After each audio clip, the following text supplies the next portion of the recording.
नमस्कार दोस्तों, मैं मोहित तोमर आप सभी का आपके पीसम सब्जेक्ट लर्निंग चैनल में स्वागत करता हूं। दोस्तों, आज की इस वीडियो का जो हमारा टॉपिक है वह है कार्बनिक यौगिक का अणुभार। तो दोस्तों, आज की इस वीडियो में मैं आपको कार्बनिक यौगिक के अणुभार निकालने सिखाऊंगा। क्या सिखाऊंगा दोस्तों? कार्बनिक यौगिक के अणुभार निकालने। दोस्तों, वीडियो शुरू करने से पहले आप सभी से रिक्वेस्ट है, यदि आपने अभी तक हमारे चैनल को सब्सक्राइब नहीं किया तो सब्सक्राइब कर दीजिए तथा उसके आगे की बेल आइकन घंटी भी प्रेस कर दीजिए ताकि जब भी मैं नई वीडियो अपलोड करूं उसकी नोटिफिकेशन आपको सबसे पहले मिल सके। तो शुरू करते हैं दोस्तों आज की इस वीडियो को।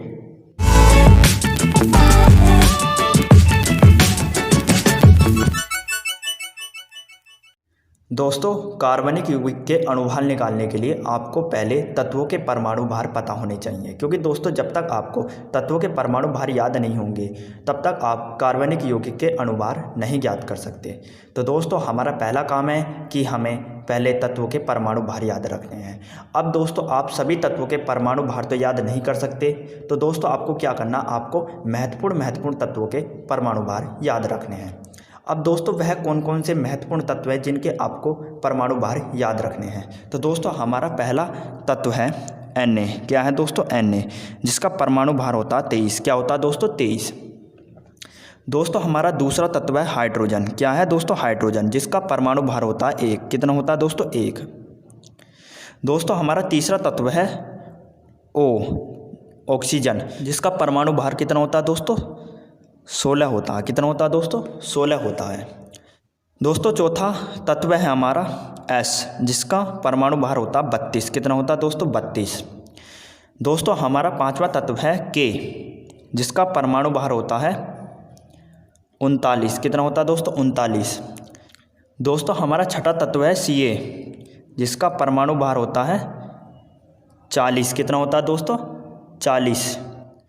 दोस्तों, हमारा सातवां तत्व है Cl, जिसका परमाणु भार होता है 35.5। कितना होता है दोस्तों? 35.5। दोस्तों, हमारा आठवां तत्व है P, जिसका परमाणु भार होता है 31। कितना होता है दोस्तों? 31। दोस्तों, हमारा नौवां तत्व है C। क्या है दोस्तों? C, जिसका परमाणु भार होता है 12। क्या होता है दोस्तों? 12। तो दोस्तों, आपको क्या करना है, पहले आपको इन तत्वों के परमाणु भार याद रखने हैं। यदि दोस्तों आपने इन तत्वों के परमाणु भार याद कर लिए तो दोस्तों आपने कार्बनिक यौगिक के अणुभार निकालने सीख लिए। अब दोस्तों, आपको पहले तो अणुभार समझना कि अणुभार किसे कहते हैं। तो दोस्तों, 2 या 2 से अधिक तत्वों के परमाणु भारों के योग को क्या कहते हैं हम दोस्तों? अणुभार कहते हैं। क्या कहते हैं दोस्तों? अणुभार कहते हैं। यदि दोस्तों 2 या 2 से अधिक तत्वों के परमाणु भारों को हम जोड़ें, क्या करें, 2 या 2 से अधिक तत्वों के परमाणु भारों को जोड़ें, तो दोस्तों जोड़कर जो हमारा योग प्राप्त होगा वो योग होगा हमारा अणुभार। वो क्या होगा दोस्तों? हमारा अणुभार। तो दोस्तों, आपको समझ में आ गया अणुभार किसे कहते हैं। दोस्तों, आपने ये बात समझ ली तो आपने दोस्तों कार्बनिक यौगिक का अणुभार निकालना सीख लिया। अब दोस्तों हमसे पूछा जाए कि CH4 का अणुभार बताइए कि CH4 का अणुभार कितना है। तो दोस्तों, आप CH4 का अणुभार कैसे निकालोगे? तो दोस्तों, आपको लिखना है अणुभार। क्या लिखना है दोस्तों? अणुभार बराबर। दोस्तों, मैंने बताया अणुभार किसे कहते हैं, 2 या 2 से अधिक तत्वों के योग को हम क्या कहते हैं? अणुभार कहते हैं। तो दोस्तों, हमारा पहला तत्व क्या है? C।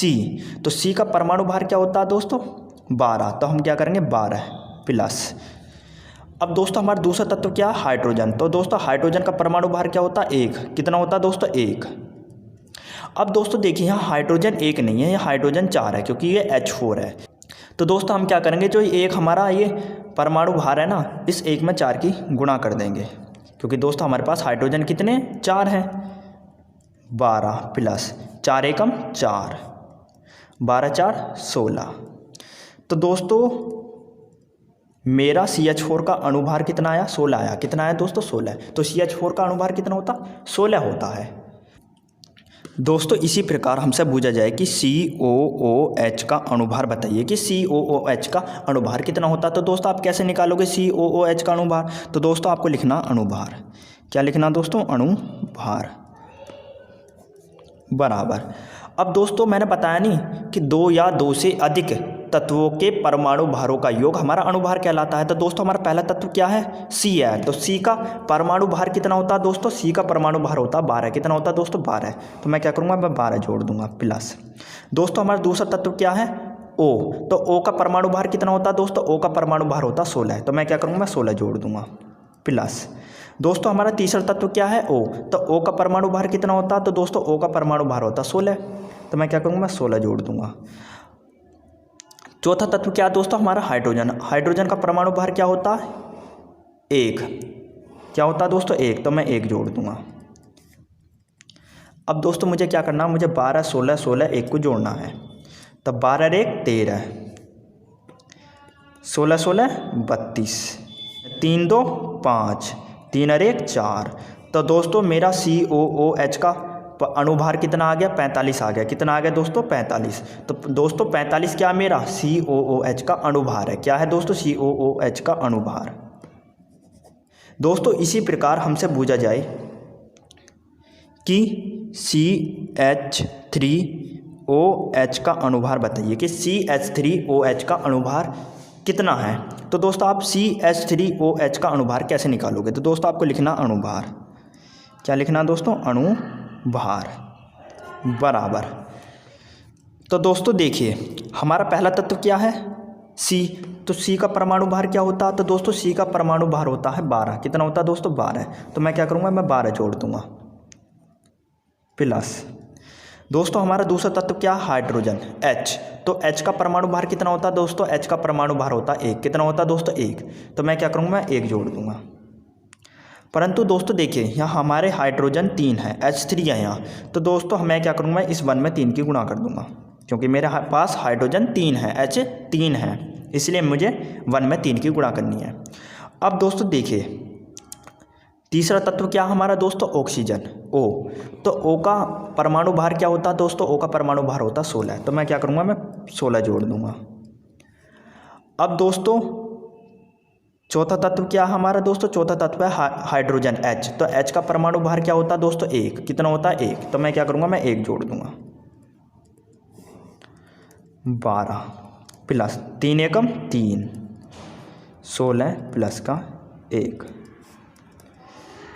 दोस्तों 12 3 कितने होते हैं? 15। 16 1 कितने होते हैं दोस्तों? 17। 15 17 कितने होते हैं दोस्तों? 32। कितने होते हैं दोस्तों? 32। तो दोस्तों मेरा CH3OH का अणुभार कितना आ गया? 32 आ गया। कितना आ गया दोस्तों? 32। दोस्तों इसी प्रकार हमसे पूछा जाए कि C2H6 का अणुभार बताइए कि C2H6 का अणुभार कितना होता है। तो दोस्तों आपको लिखना है अणुभार।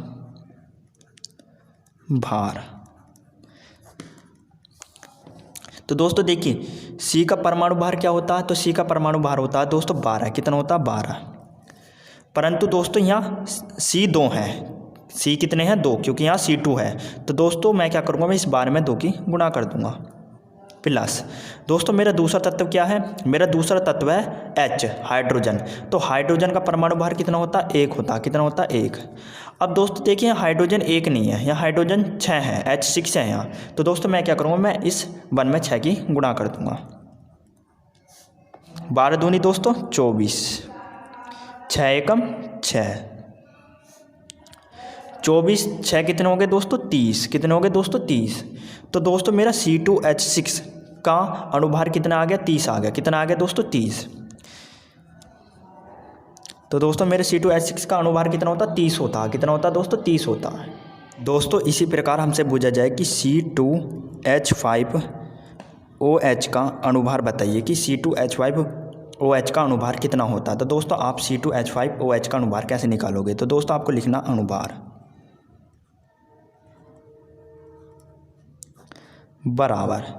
दोस्तों देखिए हमारा पहला तत्व क्या? C, तो C का परमाणु भार कितना होता है दोस्तों? 12। कितना होता है दोस्तों? 12। दोस्तों देखिए यहाँ C2 है, अर्थात यहाँ C2 है। तो दोस्तों मुझे क्या करना, मुझे इस 12 में 2 की गुणा करनी है।